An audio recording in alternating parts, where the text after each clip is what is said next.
Buenos días, hermanos. Qué gozo estar una vez más acá en la presencia del Señor.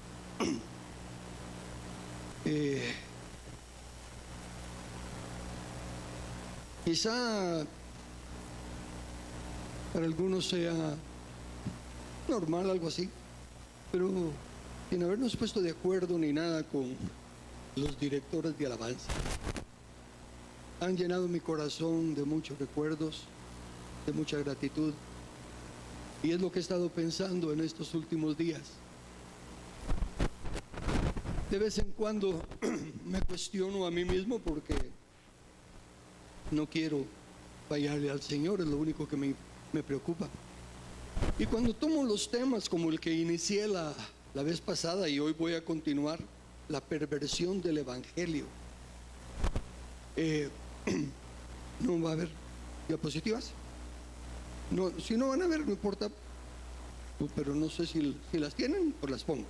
En la perversión del Evangelio, son temas que definitivamente no son los tradicionales.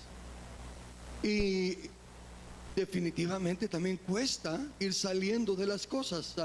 Recuerdo que cariñosamente y sinceramente, Carlos Hernández, la vez que yo hablé de por primera vez lo que había visto en el misterio escondido, y dije que me sentía como Pablo, que ya estaba listo para terminar mi carrera, porque para mí esa revelación fue en ese momento lo máximo. Creí que con eso yo ya dejé un legado y ya me puedo ir a la presencia del Señor. Y Carlos me dijo eso: usted habló como que ya se fuera a morir. No, yo la verdad, mientras el Señor me dé vida, todos los años de mi vida los quiero dedicar. Nunca, en el reino de Dios no hay jubilación. Entonces cuando ya no uno puede hacer una cosa, puede hacer otra. Y yo ya tengo planificado. Si llego a quedarme de que ya ni puedo caminar ni nada, escribir o dictar. Ahora ya hasta se puede dictar, ya no se tiene que escribir. Yo voy a seguir en eso. Pero temas como este, la intención de mi corazón, yo no pretendo robarle el mérito a Dios con la luz que me da. No pretendo que es por mi mucho estudio, por mi mucha dedicación, pero a la vez quiero ser fiel transmisor de lo que recibo. Y sé que choco, pero ¿por qué choco? Porque es normal. Cuando yo lo fui viendo, chocó conmigo. Yo me voy a hacer un poquito de historia. Me viene el conocimiento del Señor. Empiezo la lectura de la Biblia en una plataforma petrolera, sin ninguna influencia denominacional. Entonces yo iba aprendiendo lo que estaba leyendo, sin que nadie me hubiera hablado reglas de interpretación ni nada. Iba leyendo y cuando leía las cosas las creía. Eso sí ha sido muy especial de Dios para conmigo. Soy una persona crédula, tan crédula que por eso se aprovechan de mí, de verdad. Todos saben que voy a terminar. Yo siempre, por eso es que no me gusta, y gracias a Dios que no puedo trabajar solo, porque yo no tengo en mí la capacidad, mi naturaleza de ponerme me dicen algunos hermanos lindamente: pues quisiera que me criticaras mi plática. No puedo. Yo no me siento a criticar la plática, yo me siento a oír qué saco, qué me está diciendo el Señor. Desde luego, si dicen una cosa que sé que es mentira o lo que sea, pero de lo contrario, estilos de prédica. Mire, cuando estaba comenzando en el Evangelio, nos enseñaban cosas de cómo hacer el bosquejo. El bosquejo se hace respondiendo preguntas: qué, cómo, cuándo, dónde, y uno agarra el tema, en fin, métodos, y todo tiene su lugar. Pero llega el momento en que Dios en su misericordia me pone a ver cosas de diferente manera. Soy diligente en lo que sí tengo que hacer. Voy y busco el contexto, busco el significado de las palabras, y cuando me convenzo, pues lo, lo creo y trato de vivirlo. Pero como son cosas tan contrarias, y a veces me falta, como los consejos de Don Sam, me falta la sabiduría para decir lo que no quiero decir. ¿Se recuerdan de eso? Me dijo, el problema con usted es que usted dice lo que quiere decir y no dice lo que no quiere decir. Entonces lo deja abierto a que cada quien se forme su idea. Como si usted dice, ¿verdad?, no vamos a ir a vivir al cielo, pero no aclara con que no quiero decir con eso que no creo que exista un cielo, que los que duermen en Cristo van a la presencia. Usted no dice lo que no quiere decir, usted solo dice lo que quiere decir. Entonces, con este tema de la perversión del evangelio, recuerden, el texto que usé fue Gálatas 1:7. No que haya otro, sino que hay algunos que os perturban y quieren pervertir el evangelio de Cristo. Y las parábolas de Jesús nos muestran la perversión del evangelio, porque el evangelio del reino de Dios es semejante a la mostaza que metió la levadura que metió la mujer. Ahí nos está diciendo, pervertió el evangelio, ¿verdad? Lo leudó, lo contaminó. O el crecimiento anormal, el crecimiento contra naturaleza de la semilla de mostaza, que crece a ser lo más grande de su género y se transforma en otra cosa que no es su género y su naturaleza. Es una distorsión, una perversión del evangelio. Y por eso fue que Juan y Jesús comenzaron diciendo, arrepiéntanse, porque si no, no van a entender el evangelio. Arrepentíos porque el reino de los cielos se ha acercado. Y Jesús dijo, lo tengo ahí, ¿verdad? El tiempo se ha cumplido y el reino de Dios se ha acercado. Arrepentíos y creed el evangelio. Y si estamos en un proceso de crecimiento hasta llegar a la medida del varón perfecto que es Cristo, lo cual obviamente yo creo que nunca vamos a alcanzarlo mientras estemos en la carne, porque el mismo apóstol Pablo dice, miserable de mí, ¿quién me librará de este cuerpo de muerte? Porque yo quiero hacer lo bueno, pero encuentro otra ley dentro de mí que me lleva a hacer lo malo. Imagínense, si Pablo, que fue llevado a la presencia del Dios en un tercer cielo y todo, él sabía que mientras estaba en esto, estaba luchando. Yo creo que es sabio que nosotros nos predispongamos a que todavía hay mucho que tenemos que cambiar, a que todavía hay mucho que no comprendemos, y al menos aceptemos esto. Cuando dice la Biblia, paraos en los caminos y miremos el fruto que el evangelio que creímos por tantos años ha dado. ¿Cuánto ha cambiado? Estaba escuchando pláticas de pastores y de personas que hablando de la situación mala de nuestra política, de nuestro gobierno, y la pregunta era, ¿cuándo va a cambiar si nadie quiere aceptar que los justos deben de involucrarse en política? ¿Cuándo va a cambiar las cosas? Y decían, si vamos a hablar de cristianismo en general, de los que decimos creer en Dios, sea de la denominación que sea, dicen que somos como el 80%. Imagínense, ¿cómo es posible que el 80%, que se supone ser la luz del mundo y la sal de la tierra, esté tan contaminado, esté tan corrupto? ¿Por qué? Recuerdo las palabras de Dennis Pico.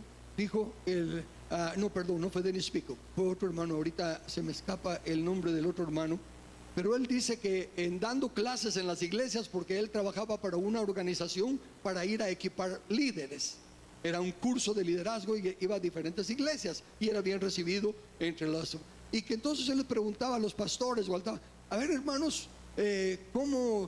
¿cómo miran la iglesia ahora y hace 5 años? ¿Cómo estamos? Estamos creciendo, hermano, ya somos tantos más y todo eso. Y había un mensaje positivo, el crecimiento de la iglesia, el evangelio está creciendo.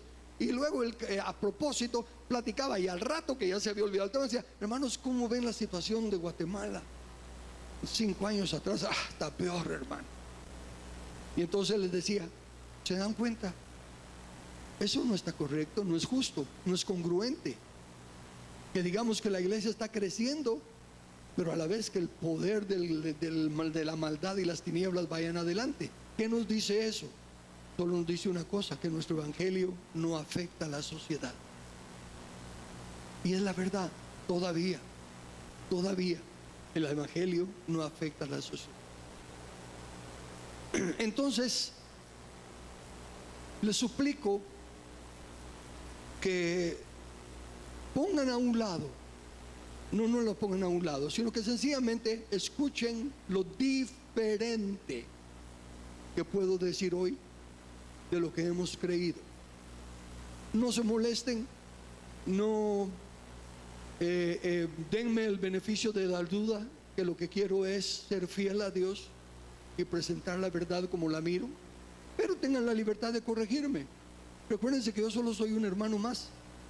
El don que por la misericordia de Dios me ha dado no me saca de mi humanidad de necesitar balance y de necesitar corrección. Así que tengan la plena libertad. Solo que lo que digo en los programas de TikTok, por favor, corríjanme con la Biblia. Corríjanme diciéndome: Carlos, sacaste esto de contexto o lo que sea. No me digan que lo que hemos creído. Recuérdense que llevo, no sé, creo que los aventajo a todos ustedes en los años que llevo en el evangelio, ¿verdad? Y aún en el ministerio. Pero eso no me hace mejor en ningún aspecto. Pero tampoco soy un hipócrita o uno que esté buscando méritos por mi gran sabiduría. Así que entrémosle al texto de la perversión del evangelio. Y solo háganlo esto. A ver. No me había dado cuenta de eso. No. ¿Sí está? Sí, eso lo sabía. Sí, eso lo sabía. Y siéntanse los que no tienen ningún problema, gozosos de que están bien.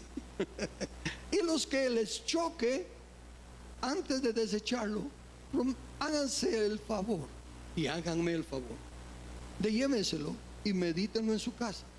No simplemente porque eso no lo creo, lo dejen ahí. Vayan y cuestionen por qué creen lo que creen. Y si resulta que después de estudiar creen que siguen teniendo la razón, díganmelo, porque así voy a tener que ser yo el que voy a hacer lo que les estoy diciendo que ustedes hagan. Voy a tener que meditar en lo que me están diciendo para ver si no soy yo el que estoy leyendo. ¿Ok? Así que déjenme una vez más encomendarnos al Señor para que Él, con su Espíritu Santo, en primer lugar permita que su paz, donde está el Espíritu del Señor. Me reía yo mientras estábamos cantando, porque decía: Señor, porque sé que el texto, he oído que el texto no es necesariamente donde está el Espíritu del Señor, porque ¿dónde no está el Espíritu del Señor? Entonces de todos lados hay libertad. Pero no es así, ¿verdad? No hay libertad en todos lados. Entonces la letra está mala. No, el contexto es donde el Espíritu del Señor, donde el Espíritu es Señor. Y así es también el cristianismo, donde Jesús es Señor. Porque ¿dónde está Dios? En todos lados. Pero solo donde se le reconoce es donde Él puede extenderse en su gracia y en su misericordia. Les mencioné que la palabra salvación evangelio se menciona 77 veces en el Nuevo Testamento y en 9 diferentes títulos, ¿verdad? Y en el que me voy a enfocar ahora es en este que está mencionado solo una vez, Efesios 1:13. En él también vosotros, habiendo oído la palabra de verdad, el evangelio de vuestra salvación, y habiendo creído en él, fuiste sellados con el Espíritu Santo de la promesa. Noten, el evangelio de salvación, me esforcé en el mensaje pasado de aclarar que aunque menciona el evangelio de la salvación, el evangelio de Cristo, el evangelio del Señor, es solo un evangelio, el evangelio del reino. Pero en el evangelio del reino se encuentran todas estas cosas, ¿verdad? Son todos los elementos. Pero el enemigo en su astucia los ha compartimentado. Y entonces en una iglesia predican el evangelio de prosperidad, en otro el evangelio de salvación, en el otro de sanidad, en el otro de santidad. Y Y todo eso tiene que ser parte del mismo evangelio. Es solo un evangelio, y es el evangelio del reino. Así que voy a leerles textos para hablar de la salvación eterna. En el 90% del evangelismo, de evangélicos, se cree que una vez salvo, siempre salvo. ¿Y en qué se basan? La astucia del enemigo, recuérdense que le dijo a Jesús: tírate porque escrito está. O sea que el mismo diablo usa el escrito está, pero fuera de contexto. Fuera de contexto. Y ahí es donde tenemos nosotros que ver ahora lo que vamos a ver en el contexto de la suma de tu palabra. Mire, sin leer Biblia ni nada, ¿qué se necesita para ser salvo? Recibir a Jesús. Está bien recibir a Jesús, pero ¿qué significa recibir a Jesús? Bueno, reconocer que estoy pecador, que necesito perdón. Ya, estamos de acuerdo. Tiene que haber primero un reconocimiento de culpabilidad. Estamos separados de Dios, enajenados del pacto de la promesa, sin esperanza y sin Dios en el mundo, muertos en nuestros delitos y pecados. No importa lo que hagamos, derechito al infierno, porque lo primerito que tenemos que hacer es arrepentirnos. ¿Y qué es arrepentirse? Cambiar el entendimiento, cambiar la actitud y cambiar la acción. Los tres elementos del arrepentimiento. Y nadie, absolutamente nadie, puede ser salvo si no se arrepiente, si no reconoce a Cristo Jesús como el Señor. Esa es otra cosa, como el Señor de su vida. No como el sanador, el salvador, el protector, porque todos somos egoístas y todos pensamos en lo que recibimos al venir a Cristo. Pero ¿qué de la responsabilidad? He estado dando clases ahorita en Escuintla y hablando acerca de la ética. Y dice que la ética es la ciencia que le enseña al hombre primero su responsabilidad. Y Dios en su palabra nos deja que aprendamos primero a nuestra responsabilidad. Yo sé que Él va a mandar a sus hijos que guarden el camino de Dios, haciendo justicia y juicio. Que sean responsables primeros. Y por eso es que en las enseñanzas digo yo, dejen de estar premiando a los hijos porque están haciendo bien lo que tienen que hacer. No estoy diciendo que no no se gocen con ellos, que no digan, wow, muy bien mi hijo, hacia adelante, sigue. Pero dejen de premiarlos. ¿Por qué? Porque siervos inútiles somos, porque lo que teníamos que hacer hicimos. Esos conceptos no encajan con nuestras tradiciones familiares, no encajan con nuestras costumbres. Bien, entonces, ¿por qué es que nos enseñaron que una vez salvo, siempre salvo? Veamos. Comencemos con Isaías 45:17.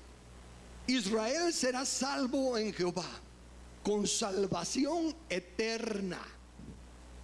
No os avergonzaréis ni os afrentaréis por todos los siglos. Ahí está, salvación eterna. ¿Sí? ¿Lo dice? Sí. ¿Es eterna? Sí. ¿Cuál? En primer lugar, será salvo en Jehová. ¿Quién está en Jehová? ¿Quién está en Dios? Solo el que obedece. Va implícito. Y como dice, Israel será salvo. Dios en alguna parte dice que Dios salva en cuanto a vida eterna se refiere, en cuanto a nuevo nacimiento y perdón y redención y todo se refiere a naciones. ¿Se salva a alguien por ser de una nación? No. Entonces aquí no está hablando literal de una salvación eterna de la nación de Israel. Aquí claramente está diciendo, se los voy a poner de esta manera: todos los de Israel o todos los de Guatemala serán salvos si están en Jehová. Porque para estar en Jehová hay que arrepentirse del pecado, hay que reconocer la culpa, nacer de nuevo. Y aún voy a adelantarme, aún nacer de nuevo no es la salvación, como lo voy a mostrar bíblicamente. ¿Ok? Entonces recordemos, no solo leamos vida eterna y ya está, salvación eterna. Otro versículo, 2 de Timoteo 2:10. Por tanto todo lo soporto por amor de los escogidos, para que ellos también obtengan la salvación que es en Cristo Jesús con gloria eterna. Ok, la salvación en Cristo Jesús es con gloria eterna. Yo ya estoy en Cristo, pero es en Cristo. ¿Cómo se llega a estar en Cristo? Una vez más, arrepintiéndose del pecado, reconociendo el señorío de Cristo y permaneciendo en su palabra. De esa manera sí somos salvos eternamente.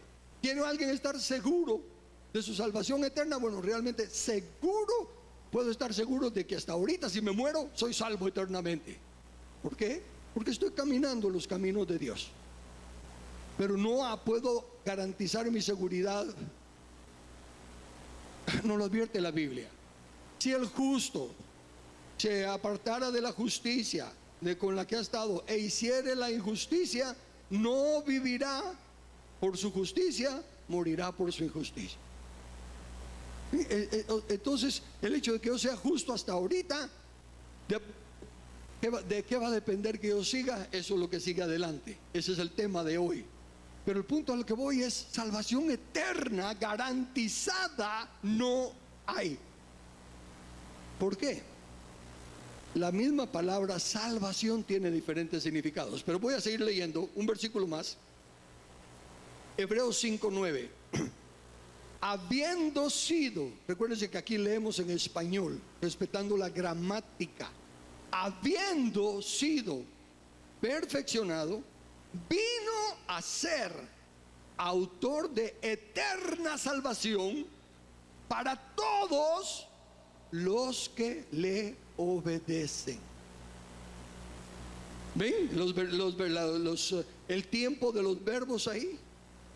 Habiendo sido perfeccionado. ¿Cuándo fue perfeccionado?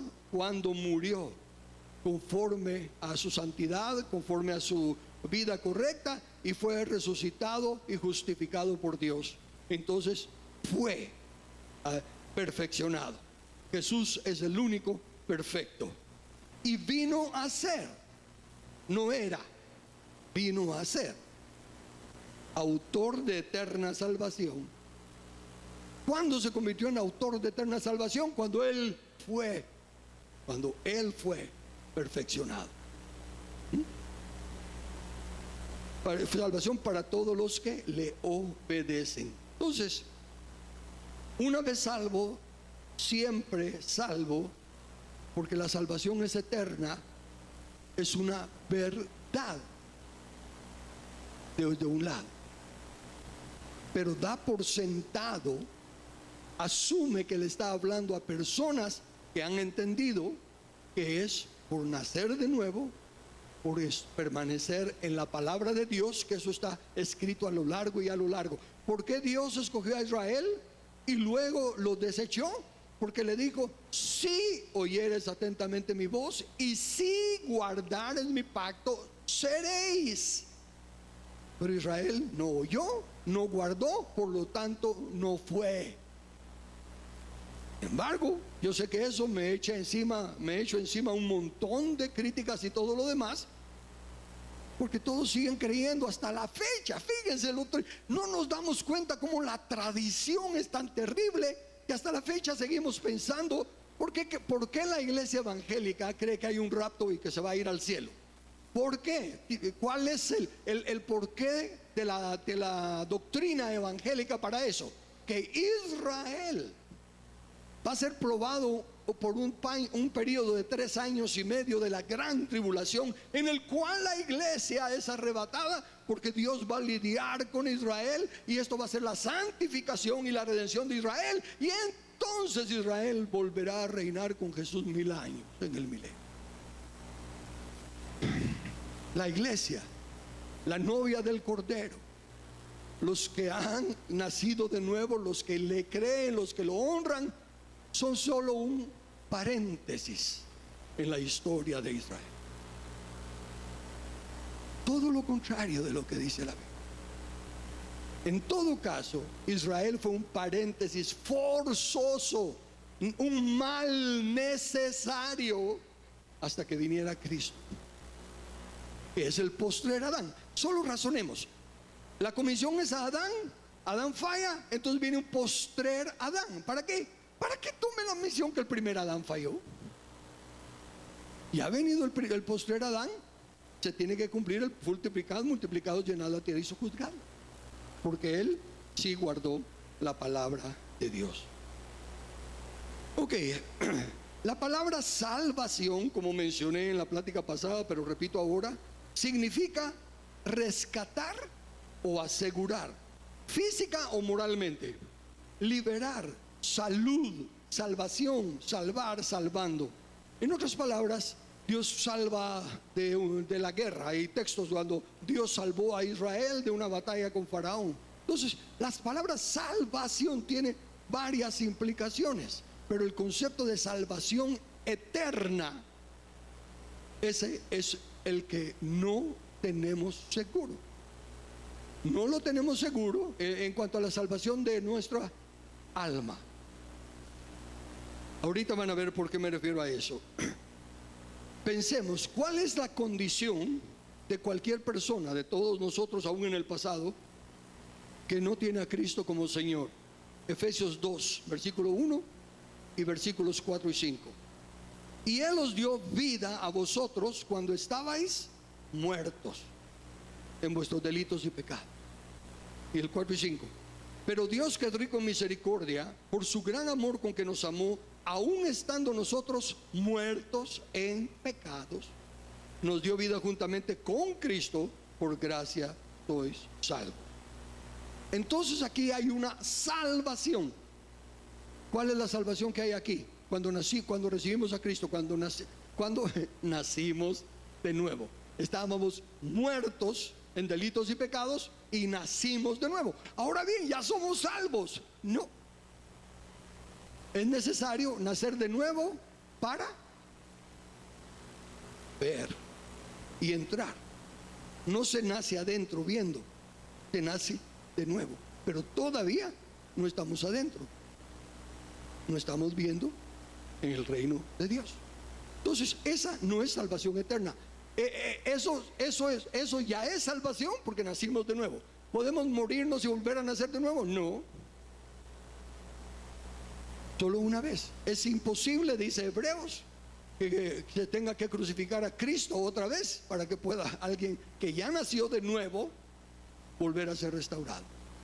Por eso es que es tan importante entender los diferentes conceptos, porque tristemente sí habrá algunos que nacieron de nuevo y volvieron a morir. Se apartaron de Dios y ya está advertido en Ezequiel: si el justo se aparta y hace injusticia, su justicia no le cuenta para nada, va a ser condenado por su injusticia. Ok, entonces eso es en cuanto a salvación, nuevo nacimiento. Romanos 6, versículos 16 y 17. ¿No sabéis que si os sometéis a alguien como esclavos para obedecerle, sois esclavos de aquel a quien obedecéis, sea del pecado para muerte, o sea de la obediencia para justicia? Pero gracias a Dios que aunque erais esclavos del pecado, habéis obedecido de corazón aquella forma de doctrina la cual fuisteis entregados. Definitivamente ya somos libres del pecado. Ya no somos esclavos del pecado. ¿Qué significa eso? Significa que antes no podíamos evitar pecar. Éramos esclavos. Ahora ya somos libres. ¿Qué significa eso? ¿Que ya no pecamos? No. Significa que ya no podemos pecar si queremos. En otras palabras, ahorita sí tenemos poder para decir no. Antes era pecador. Voy a poner antes robaba porque era pecador y creía que era más inteligente si podía conseguirlo sin trabajar. Vaya, solo por ejemplo. Ahora sigo pensando igual, pero sé que eso es pecado. Sé que eso no le agrada a Dios. Quiero obedecer a Dios, entonces ya no lo hago. Pero no es que ya no tenga la presión del pecado. Pablo, otra vez, voy a tener que repetir a Pablo varias veces.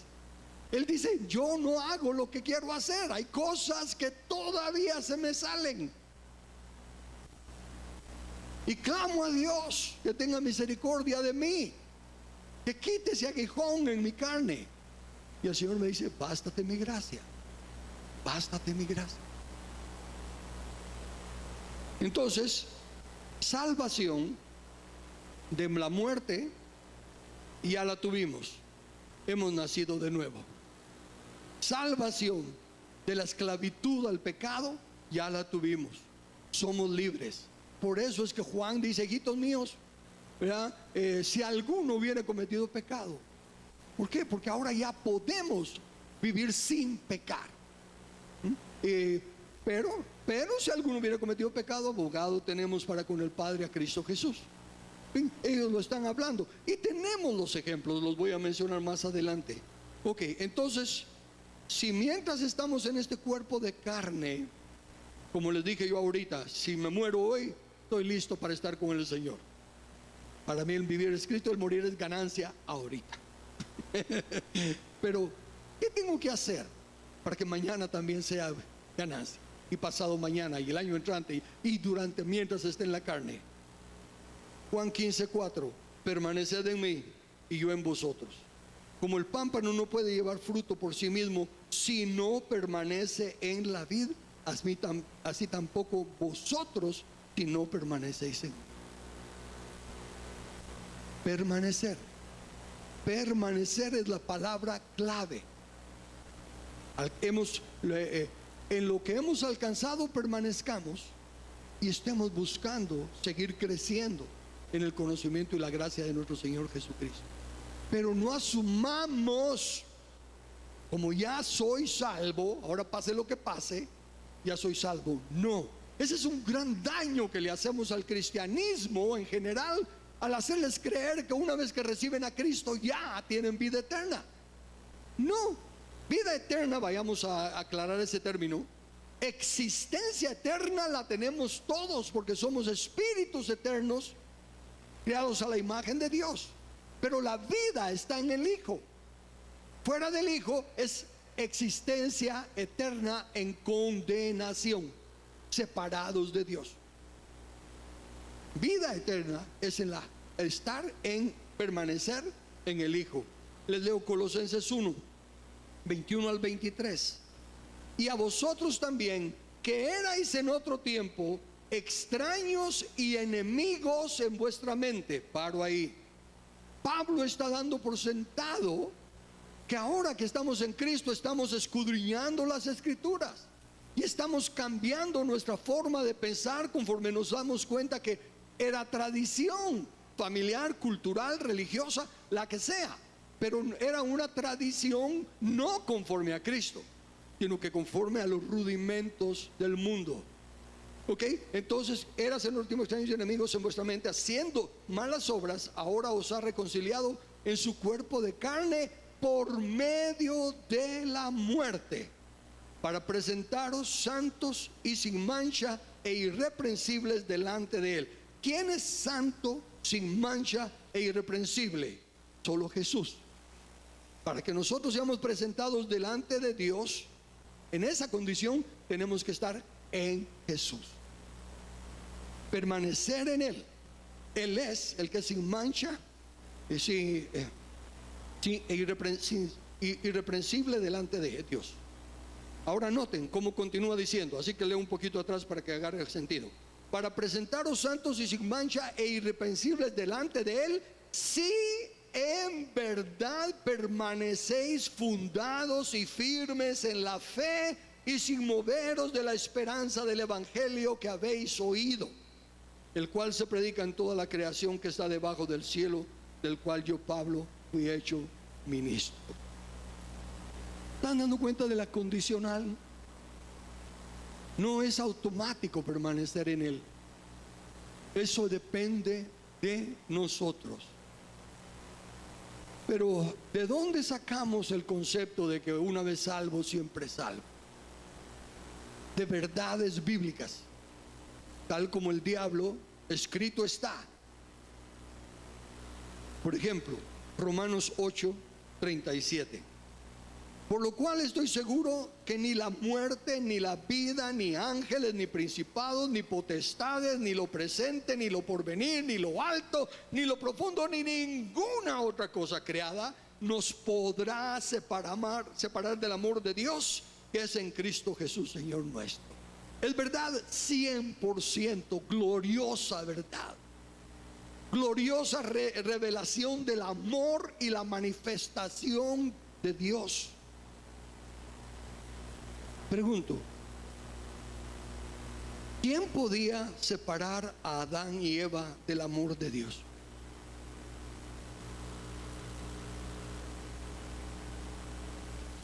Nada ni nadie. ¿Quién nos puede separar del amor de Dios? Nada ni nada. Pero se separaron de Dios.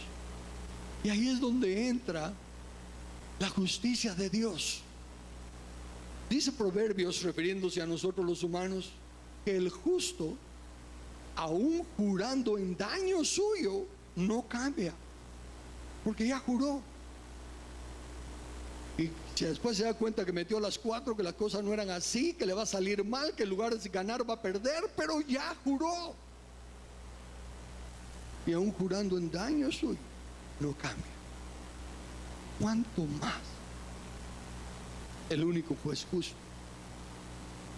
Habiendo dicho, los cielos son los cielos de Jehová, y él ha dado la tierra a los hijos de los hombres, y le ha dado derechos inalienables, los cuales él respeta. ¿Por qué la gran mayoría del mundo no cree en Cristo? Porque él respeta su libre albedrío.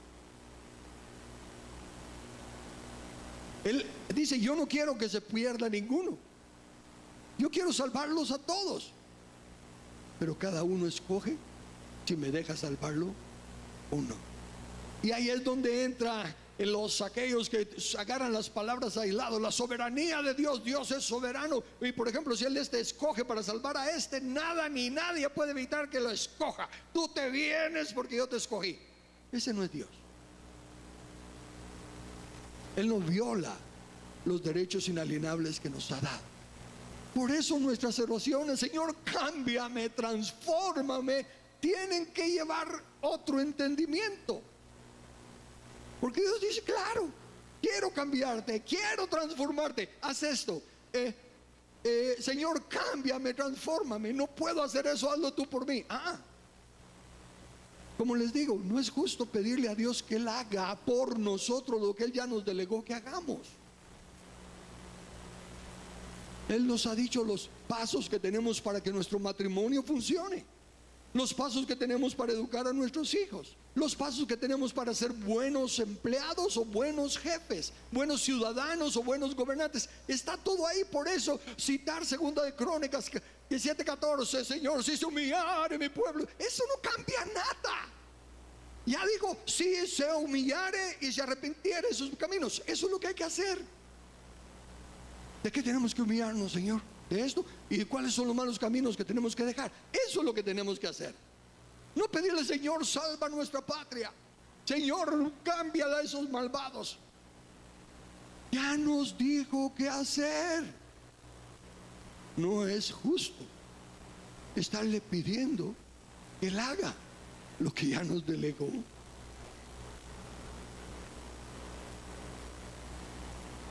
Entonces Adán y Eva, nada los podía separar del amor de Dios. ¿Y saben qué? ¿Lo siguió amando Dios después de su pecado? Romanos 5:8. Mas Dios muestra su amor para con nosotros en que, siendo aún pecadores, Cristo murió por nosotros. Y de ahí sacan el tal concepto de que Dios aborrece el pecado pero ama al pecador. No. Nos amó de tal manera que, siendo aún pecadores, puso la solución. Pero si no la aceptamos, no nos va a seguir amando. Viendo al hambriento le pusimos un banquete, pero no quiere comer, ya morir de hambre. Nosotros le provimos, Dios nos provió, nos dio la provisión que necesitábamos. Estando muertos en delitos y pecados, nos dijo, aquí está la salvación. Pero si no la aceptamos, como alguien ha dicho, no es al pecado al que va a enviar al infierno, es al pecador.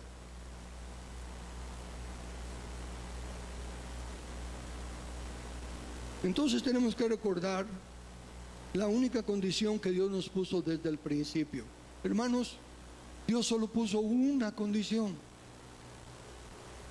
No querramos decidir nosotros lo que es bueno y lo que es malo. Cuando en la palabra ya está escrito algo. Ah, sí, pero eso fue hace mucho tiempo, las costumbres de aquel entonces y esto lo otro. Me da risa porque conforme estoy enseñando política y llego a las instrucciones bíblicas para elegir gobernantes y siempre les digo, ¿verdad? Y dice, no tendrá muchos caballos, ¿verdad?, para el poderío. ¿Qué significa no tendrá muchos? ¿Qué implica que no tendrá muchos? Que tendrá pocos. Sí, y sigo, y luego, no tendrá muchas mujeres. ¿Qué implica que no tendrá muchas? Implica, y nadie responde. Hey, a ver. Si no tendrá muchos caballos, implica que tendrá pocos. No tendrá muchas mujeres, implica que tendrá pocas. Sí, pocas. No, pero y ahí, mire, estamos hablando de política. Estamos hablando del área del gobierno civil. No estamos hablando de la familia. Entonces aquí esposas no es las esposas de la familia. La esposa de la familia es la ayuda idónea con la cual hasta que la muerte nos separe. Pero aquí estamos en política. ¿Por qué los reyes tenían tantas mujeres? Alianzas. Se casaban con la hija de este rey, con la hija de aquel rey, con la hija de aquel otro, para alianzas. No tendrá muchas alianzas para que su corazón no se desvíe. Tendrá pocas, porque sí necesita alianzas estratégicas para el desarrollo de su reinado, de su nación. ¿Ven? Pues ese es el asunto. A nosotros nos pasa eso. Leemos cosas. Recuérdense que hemos recibido tanta mentira del diablo. Y entonces nos ponemos a luchar contra el escrito está. Tratamos de alguna manera de que las cosas se miren como nosotros las preferimos. Nuestro espíritu anhela la comunión con Dios porque estaba muerto, separado de Dios. Ahora ya nació de nuevo, ya puede tener comunión con Dios y anhela la comunión con Dios. Nuestro cuerpo no tiene ni voz ni voto, es polvo y al polvo volverá. Queda un elemento, el alma. El alma es la que se atreve a cuestionar a Dios. En Filipenses 2:12, todavía no llego ahí, 2:12 y 13. Por tanto, amados míos, como siempre habéis obedecido, no como en mi presencia solamente, sino mucho más ahora en mi ausencia, ocupaos en vuestra salvación con temor y temblor, porque Dios es el que en vosotros produce así el querer como el hacer por su buena voluntad. Ocupaos. Dice así, ocupaos, trabajar a fondo, es decir, llevar a cabo, por implicación, terminar. Modelar, causar, hacer, realizar. En otras palabras, está diciéndonos que trabajemos a fondo, que llevemos a cabo, que terminemos nuestra salvación. Está claro que está en nuestras manos el mantener la salvación, el llevarla, agarrar la estafeta y no soltarla hasta que la pasemos a la otra vida, cuando ya nosotros no podamos hacer. Y es la salvación. Veamos la salvación de qué. El alma. El diccionario de Webster, que es al que acudo, el de 1828, dice así de alma: alma, la sustancia espiritual, racional e inmortal del hombre, que lo distingue de las bestias. Déjenme parar ahí para repetir el concepto. Toda persona que no usa el raciocinio es una bestia en el concepto bíblico. No anda en cuatro patas, no tiene cola y nada, pero y puede ser súper inteligente con la inteligencia del mundo. Puede ser una persona muy apta con la aptitud del mundo. Pero si cuestiona, si no deja que su raciocinio acepte la palabra de Dios, es una bestia. Lo dice Pablo a los romanos, son mentes reprobadas. Y si Dios las reprobó, aunque toda la humanidad los apruebe, a los ojos de Dios son bestias irracionales. Lo triste del caso es que a veces son bestias salvajes y feroces. Entonces, el que lo distingue de las bestias, esa parte del hombre que le permite pensar y razonar, y que lo convierte en sujeto de gobierno moral. ¿Ven? Las bestias no tienen moral. La inmortalidad del alma es un artículo fundamental del sistema cristiano. Tal es la naturaleza del alma, que debe tener un Dios, un objeto de afecto supremo. Esa eternidad del alma. Y recuérdense que el alma fue la que quedó súper entrenada por todos los siglos y milenios, desde la caída de Adán hasta la venida de Cristo. Todos tenemos un disco duro, una información distorsionada, y solo la vamos a ir aprendiendo a corregir conforme nos vayamos dedicando al estudio de la palabra.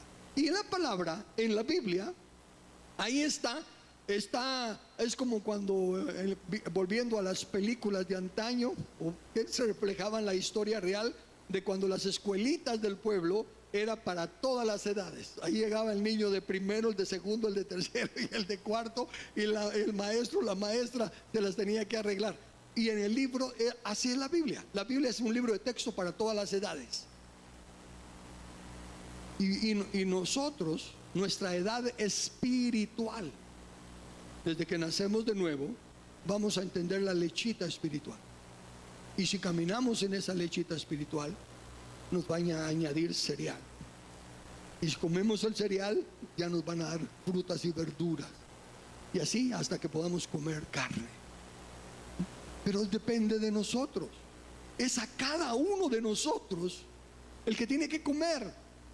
Los padres no podemos comer por los hijos. Les damos de comer, pero llega un momento que tienen que comer ellos, si quieren salir adelante.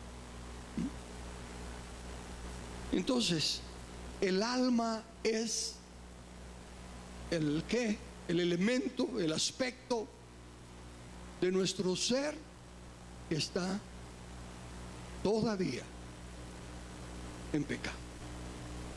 Todavía no se ha rendido al señorío de Cristo.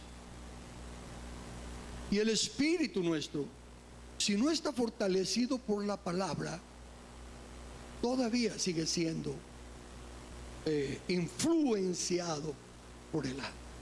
Poniéndolo en otras palabras, la gran mayoría del cristianismo, de la humanidad, le pesa más lo que siente y lo que piensa que el escrito es.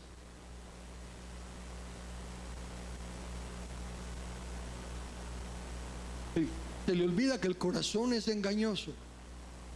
Si lo que siente en su corazón con respecto a esta situación que tiene es esto, vaya a ver en la Biblia si en la Biblia dice que es esto. Pero si en la Biblia dice que no es esto, aunque sienta lo que sienta en su corazón. Dice, y esta palabra que yo os enseño hoy estará sobre vuestro corazón. No es la gran mayoría lo toma que estará en tu corazón. En mi corazón tengo la palabra de Dios. No, él dice, debe de estar sobre tu corazón, porque tu corazón es engañoso. Y sobre tu razonamiento. ¿Por qué? Porque mis pensamientos no son tus pensamientos. Por eso, amados hermanos, oímos algo, nos choca, no encaja en lo que hemos creído, no encaja como lo hemos visto. Nosotros sentimos que es así, vemos ejemplos que es así, pero ¿qué dice la Biblia? Vayamos a buscar en la Biblia, no textos aislados, sino que textos contextuales. Solo pensemos en la meta. ¿Cuál va a ser la meta? Cada uno dará cuenta a Dios de sí mismo. ¿Quién va a estar ahí para apoyarme? ¿Quién va a estar ahí para que me justifique que tiene la culpa? Nada. Entonces es de aprender a que somos responsables individualmente. Miren el estudio de las 5 esferas de gobierno. Miren cuán importante es, y conforme vamos añadiendo más luz, se hace más importante. El único sistema de gobierno de Dios es autogobierno. Él lo hizo con Adán. Puedes comer de todo, de esto no. ¿Quién te detiene que no lo hagas? Tú. Tu gobierno. Yo te dije, no lo toques, tú decides. Y eso quiere Dios de nosotros. Por eso es que en el gobierno de Dios no hay tanta influencia o preocupación en cómo estar guardando al pueblo y ayudar al pueblo, en el sentido que cada uno está siendo responsable de sí mismo. De hecho, ninguna forma de gobierno es buena si la persona no pone su parte. Y toda forma de gobierno es buena si la persona pone su parte. El comunismo le quita al rico para darle al pobre, y todo eso es malo. ¿Por qué? Porque la gente no pone responsabilidad personal. Si hubiera comunismo, pero me dice, le vamos a quitar a Mario para darle a Carlos. Dice, no es justo, eso es de Mario. Cada quien dará a Dios cuenta de sí. Entonces, no importará el gobierno que haya. De hecho, en los libros que leo, tengo 3 librotes así todavía ahí en mi librera, así de gruesos, grandototes, tamaño oficio, no carta, de la historia de los Estados Unidos y cómo se fue desarrollando el gobierno en los Estados Unidos. Y todo comienza con el autogobierno. Y los presidentes originales primarios de Estados Unidos decían, no es nuestro gobierno lo que nos da la certeza, es el autogobierno de las personas. La obediencia de las personas a los 10 mandamientos es lo que le da la grandeza a nuestro país. ¿Qué es lo que le da la grandeza a una iglesia? ¿La obediencia de sus líderes o la obediencia de la iglesia? Pues cada uno. Entonces, el alma. Leamos textos que hablan de salvación. Santiago 1:21. Por lo cual, desechando, marqué las palabras, sí, desechando toda inmundicia y abundancia de malicia, recibid con mansedumbre la palabra implantada, la cual puede salvar vuestras almas. ¿Sí? Desechando. ¿Se recuerdan el texto que uso tanto al hablar del pueblo perece por falta de conocimiento? Oseas 4:6. Por lo tanto, mi pueblo fue destruido porque le faltó conocimiento, por cuanto desechaste el conocimiento. Yo te echaré del sacerdocio, y porque olvidaste la ley de tu Dios, también yo me olvidaré de tus hijos. ¿Qué es desechar el conocimiento? La Biblia. Ahí está la Biblia. Instruye al niño en su camino. Olvidaste la ley de tu Dios, yo me olvido de tus hijos. Entonces lo mismo nos está diciendo que hagamos ahora nosotros con relación a ¿qué? A la inmundicia y la malicia. ¿Sabemos lo que es la inmundicia y la malicia? Sí. Sabemos lo que es el pecado. Sabemos lo que es ceder a la tentación. ¿Y qué nos dice Dios? Deséchalo. No le hagas caso, así como el pueblo de Israel no le hizo caso a mi palabra. Tú no le hagas caso a los apetitos de la carne. Y apetitos de la carne no significa pecado. No significa solo. No, apetito de la carne es, ya no quiero vivir en la ciudad, demasiada bulla y todo. Me voy a ir al campo. Quiero paz. Eso es un deseo de la carne. Tranquilidad, reposo. No tiene nada de malo. Hay algunos deseos que no son ni malos ni buenos, dependiendo del rol que tengamos. Porque si yo soy una persona responsable de varios asuntos en la capital y me voy a ir a vivir fuera de la capital, no está muy sabio que digamos. Entonces, el punto es este: queda en nosotros desechar la inmundicia y la malicia. Somos nosotros los que tenemos que luchar. ¿Cómo? Con la palabra, la renovación del entendimiento, el lavamiento por la palabra. Están lavando nuestro entendimiento. Las fortalezas que hablábamos el viernes en los estudios de que estamos teniendo en la IGO, ¿verdad? Las fortalezas son argumentos, altiveces en nuestra mente que se levantan contra el trono de Dios. O sea, que no respetan la autoridad de Dios. La autoridad del Escrito está. Entonces, desechar. Debemos recibir. Ok, ya voy a luchar contra mi carne, aunque no venza totalmente, porque por eso dice que tengo que crucificar la carne cada día. Porque hoy la tengo bien sembrada y mañana ya está otra vez lista para fastidiarme. Entonces debemos recibir la palabra. Ahora, al considerar esto, el texto que se me viene a mí a la mente rápido es Juan 8:37. Jesús hablando: sé que sois descendientes de Abraham, pero procuráis matarme, porque mi palabra no haya cabida en vosotros. Mientras la palabra de Dios no es la que va llenando nuestro corazón, nuestro entendimiento, queremos seguir defendiendo al yo. Y ni modo, si el que conmigo no recoge desparrama, si el que no es conmigo contra mí es, cuando no le obedecemos, automáticamente estamos estorbando. Y además, fíjese, ¿cómo procuramos matarlo hoy nosotros? ¿Cómo podríamos matar a Jesús nosotros? En un sentido, para mí, esto sí ya es suposición mía, entendimiento mío, ¿ok? Cuando yo no le obedezco, entonces Él no tiene vida a través de mí, porque lo que Dios quiera hacer, lo va a hacer a través de mí.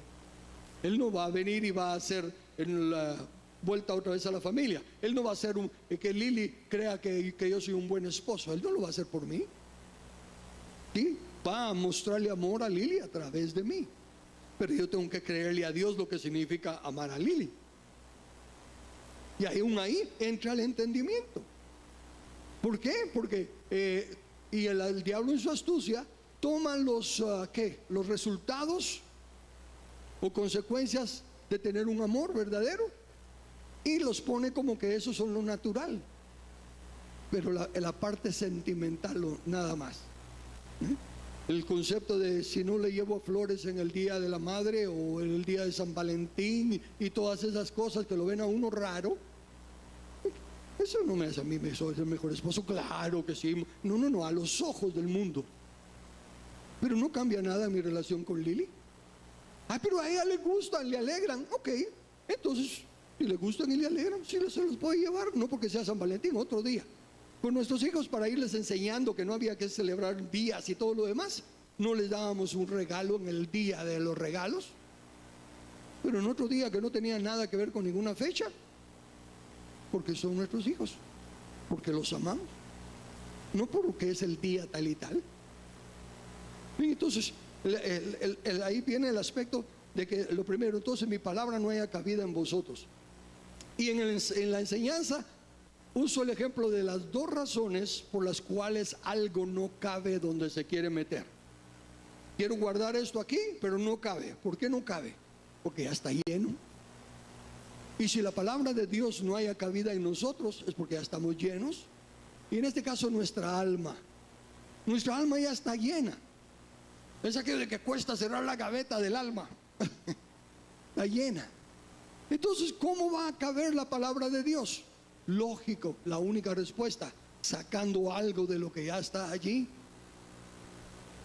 Y así tenemos que ir sacando todo el engaño, toda la mentira en la que está presa todavía nuestra alma, e ir metiendo la palabra de Dios.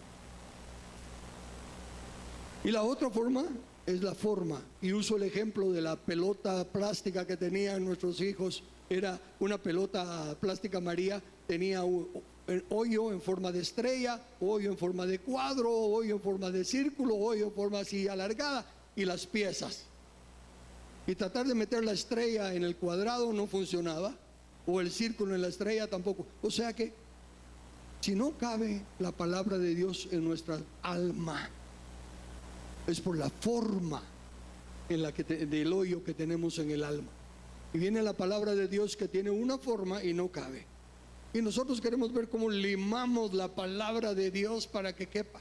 No, es la forma la que tenemos que limar y adecuar a la palabra para que entre.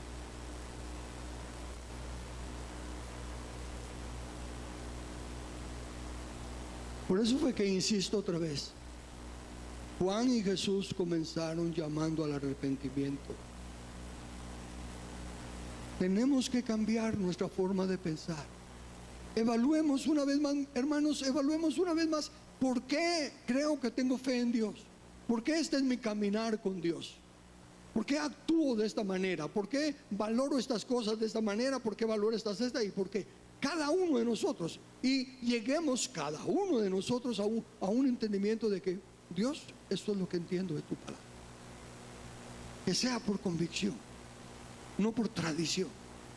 Pueda que lo que estemos haciendo pues sea una buena tradición y consecuentemente va a estar en armonía, porque dice que nadie os engañe por medio de filosofías y huecas sutilezas según la tradición de los hombres y no según Cristo.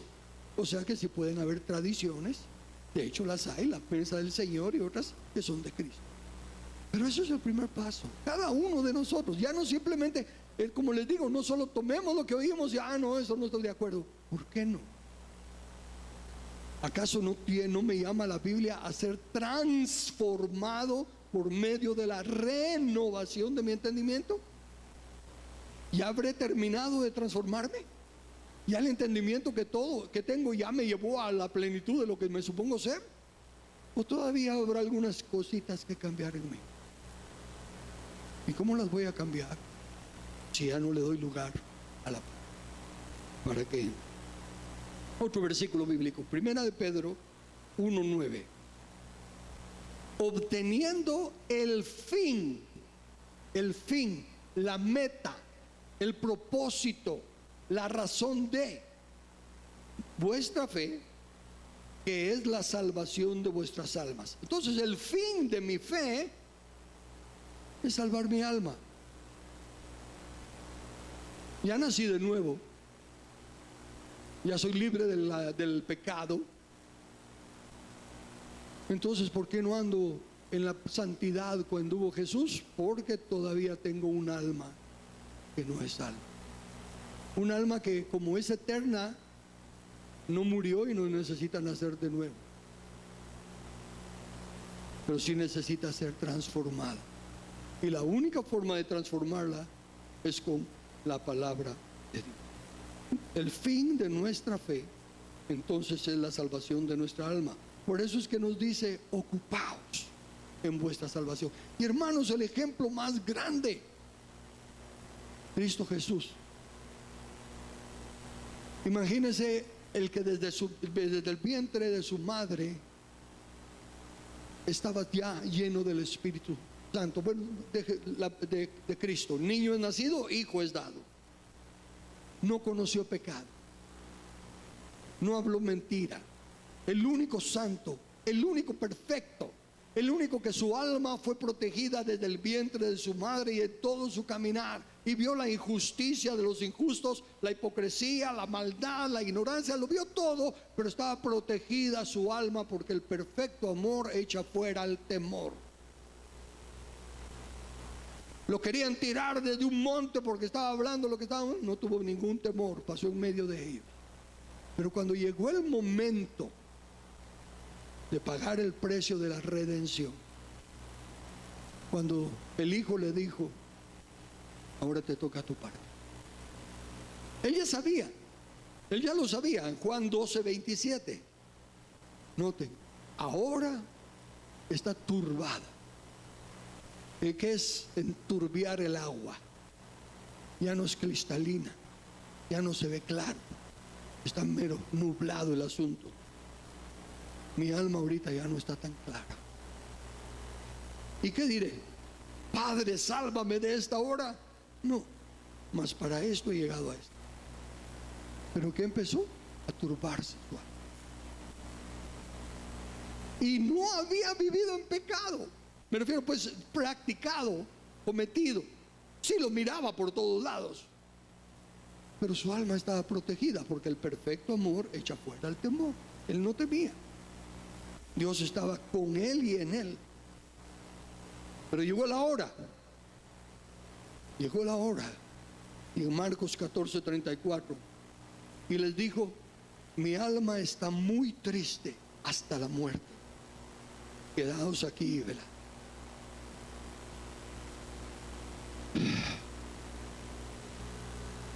Y un alma tan perfecta, tan santa, al ser, bueno, ¿qué pasó aquí?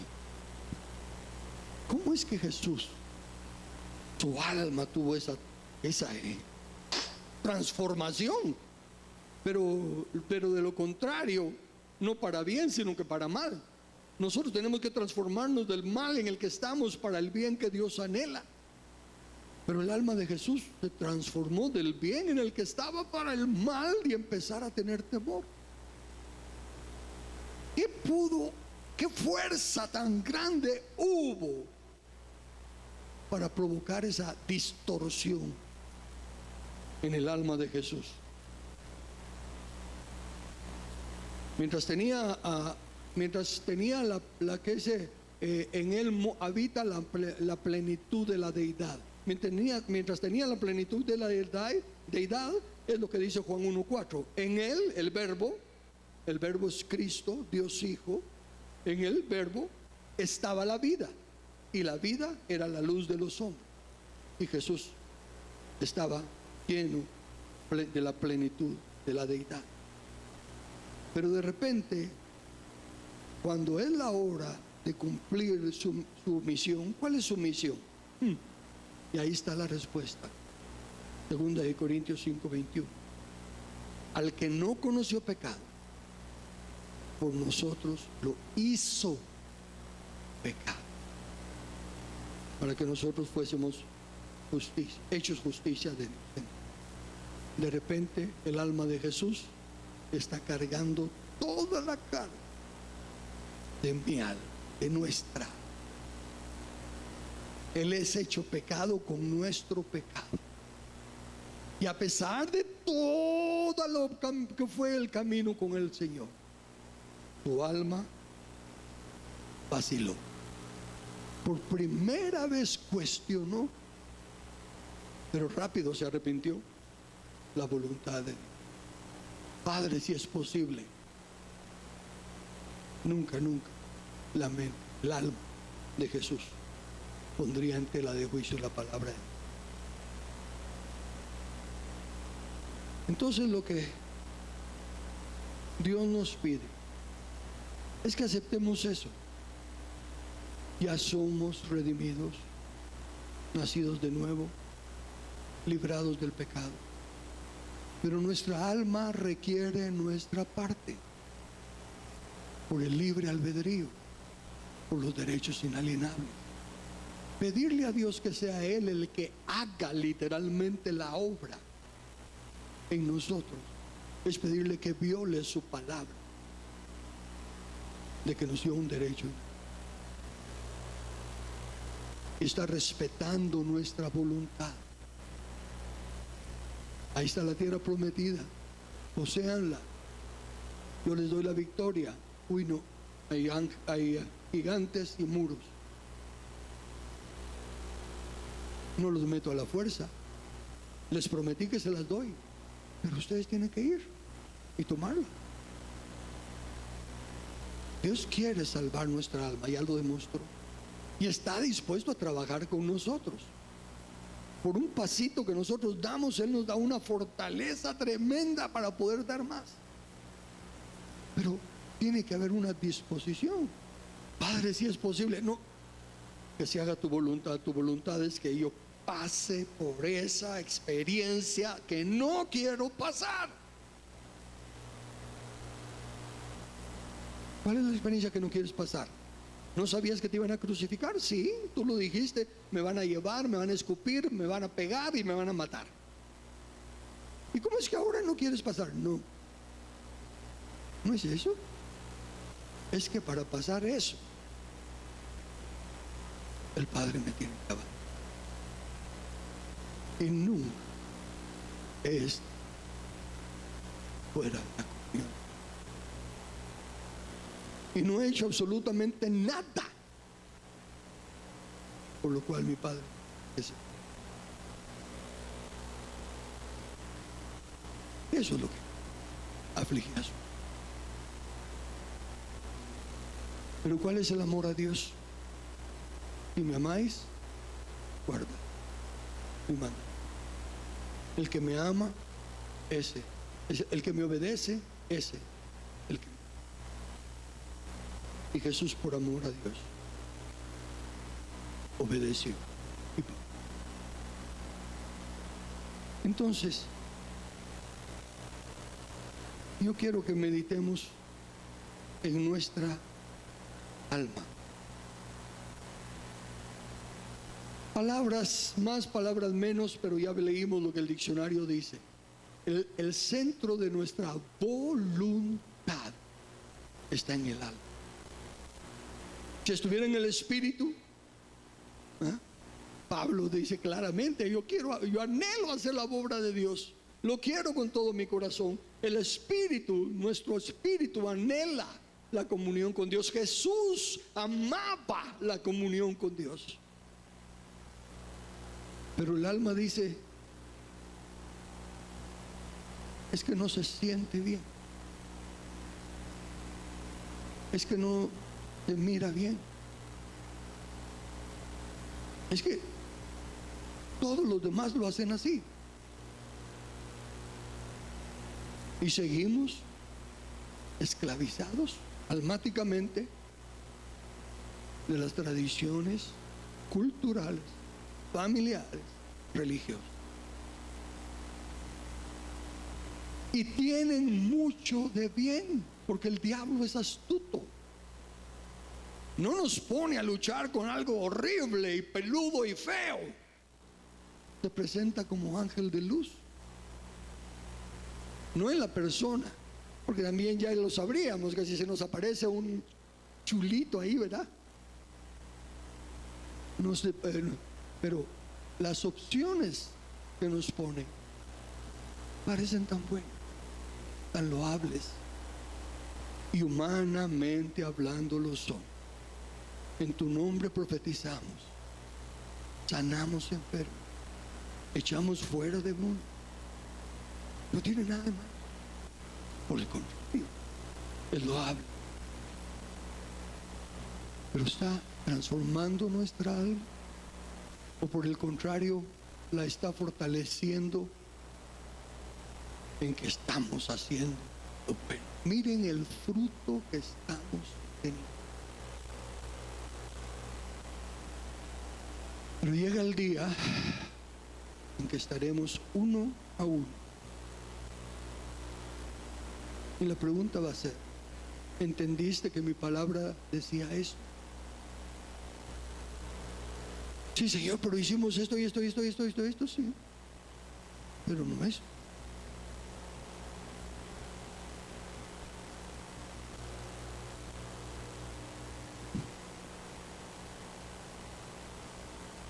Les he compartido mi testimonio, cómo me está ayudando a mí la palabra a enfocarme en funciones. Ahorita estoy en la función de maestro. Ahorita, ¿qué importa si soy aplaudido o apedreado? Lo que importa es que sea fiel a la. Como esposo, ¿qué importa si la familia, mis hijos, me ven ahora diferente porque he cambiado? Lo que importa es que mi relación con Lili, que es mi principal, esté mejor.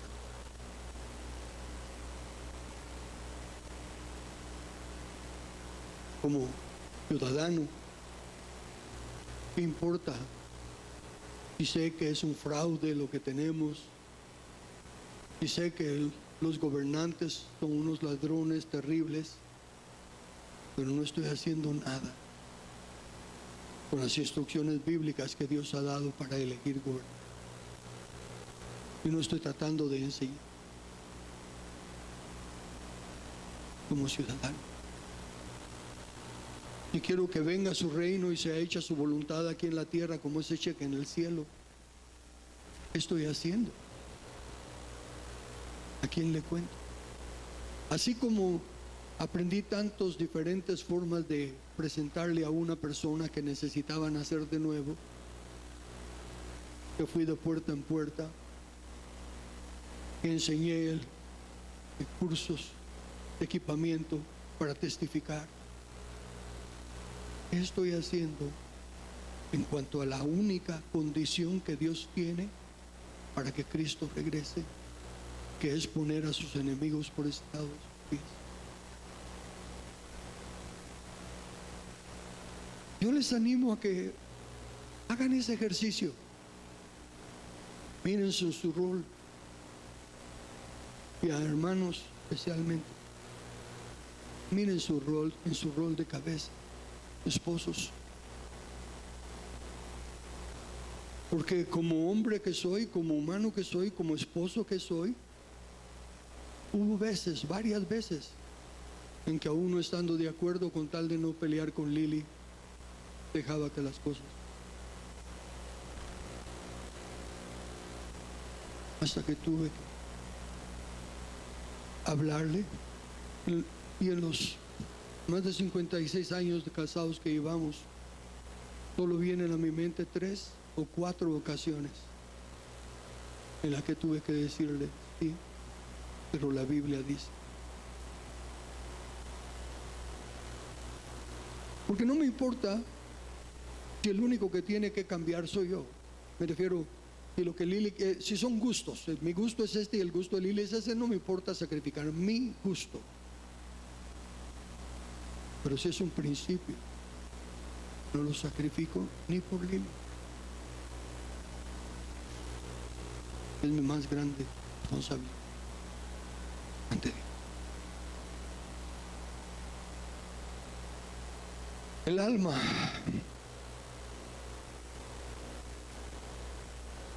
es linda. Necesitamos nuestra alma. Precisamente, fíjense, es tan importante el alma. Porque aún en nuestra adoración a Dios, que debe ser en espíritu y en verdad, pero qué lindo cuando nuestra alma encuentra ese gozo de estar en su presencia. Cuando no es bonito cantar, pero qué lindo cuando nuestra alma también se involucra emocionalmente ante la presencia de Dios. Job tiene una porción que quiero leerles para analizarla desde la perspectiva del alma. Job capítulo 13, versículos 15 al 16. Él ha estado batallando. Sus amigos le están usando la palabra toda torcida y lo están somatando y condenando y todo. Y en su defensa él ya está cansado. En Job 13, 15, 16.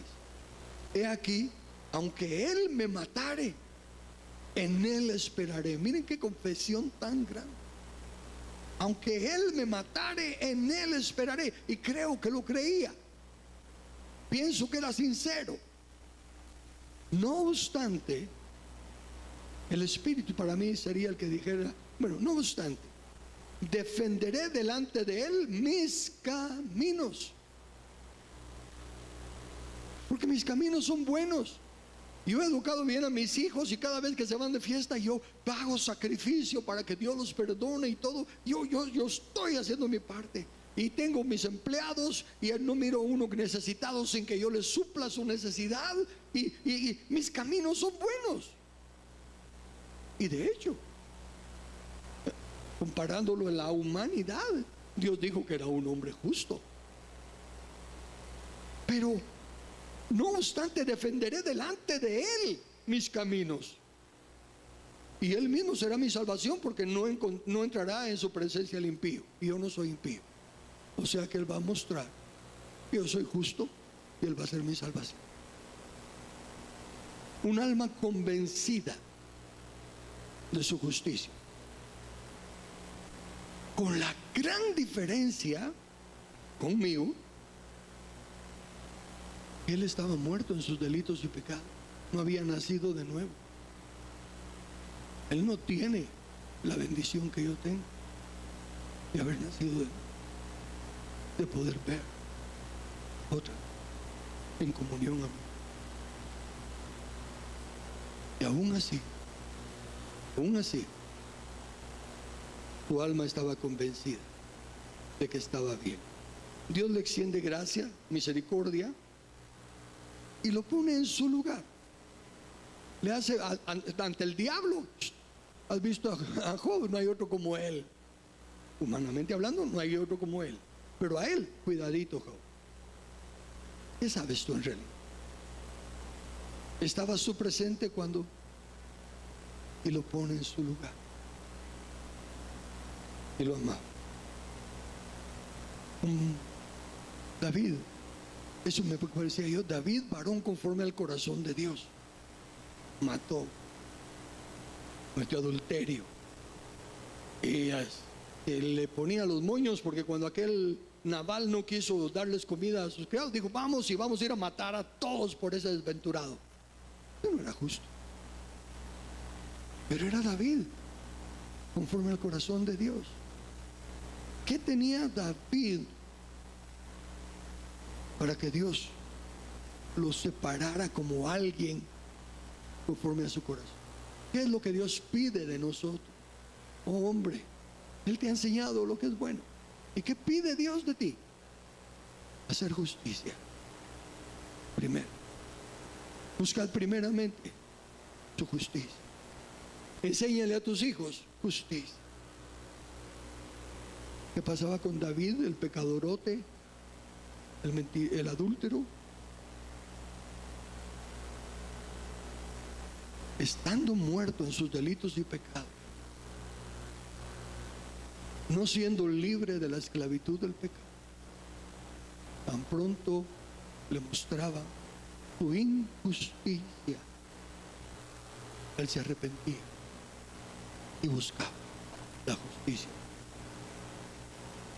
Dios no nos pide perfección, la cual nunca tendremos mientras estemos, en este cuerpo. Pero sí nos pide que hagamos justicia, que aprendamos a ser tiernos al Espíritu Santo cuando nos redarguye de pecado, y que no busquemos excusas, porque Dios Espíritu Santo tampoco te pone en peligro. Examinemos nuestros pasos, nuestro caminar. ¿Por qué hacemos lo que hacemos? ¿Por qué buscamos lo que buscamos? ¿Por qué respondemos de esta y de esta manera? Y si tenemos el aval del Escrito está, sintámonos en paz y busquemos que los demás también entiendan. Pero recuérdense que hay una meta: la salvación de nuestra alma. Recuérdense que nuestro corazón es engañoso. No debe ser el corazón el que predomine en las decisiones que tomemos, sino que debe ser el Espíritu.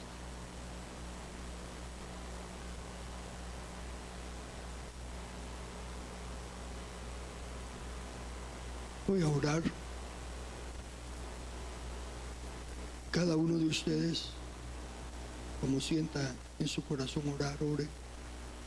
O si quieren decir amén a lo que yo diga. Pero este es un momento de venir delante de Padre.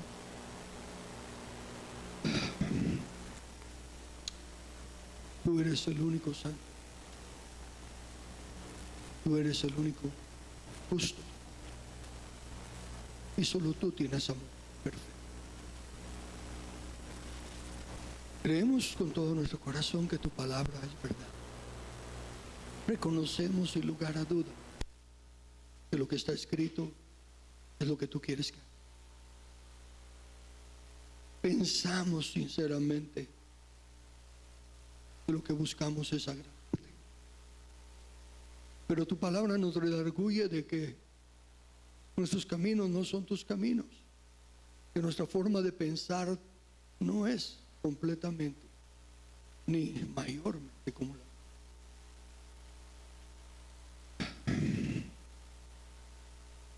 Vemos el ejemplo de esos siervos tan lindos que tú pones ahí para enseñarnos que como aún con su corazón totalmente entregado a ti, seguía siendo engañoso.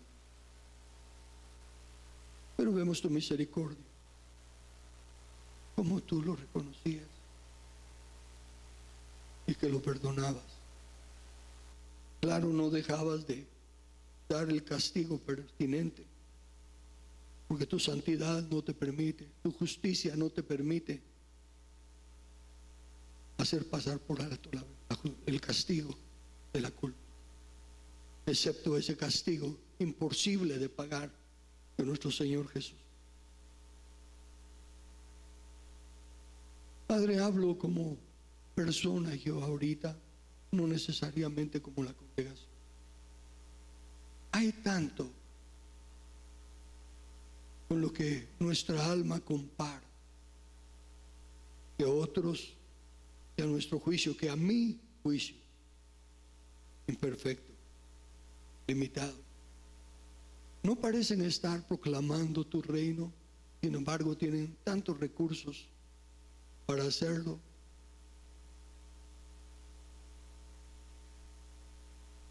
Y no son censurados, sino que son aplaudidos. No busco el aplauso. Tú tuviste misericordia de mí y me diste esa gracia, ese entendimiento de que soy dichoso, bienaventurado, que hayas puesto tus ojos en mí sin mérito.